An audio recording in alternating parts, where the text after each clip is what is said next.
It was December 2015. We had just arrived to a family fight when we heard over the radio this caller called saying something about her husband needing medical assistance. So I advised dispatch to preempt us from the call we were in, and we walked up to the house and I noticed the door was partially cracked open. I announced our presence and a female came to the door telling us to go inside the house. We walk inside the house and we see the husband on the couch. He appeared to be deceased at first. So I asked Officer Davis to check for pulse just to confirm. And that's when he said, let's start CPR.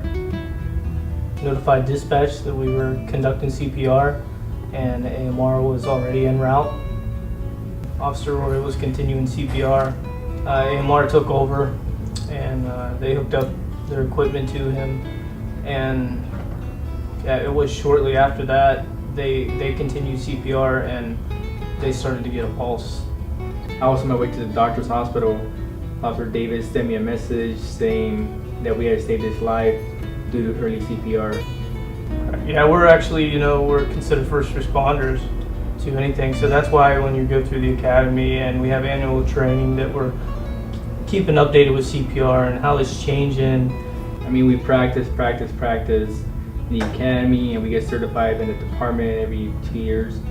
And you never know what it's going to be like until you actually have to do it.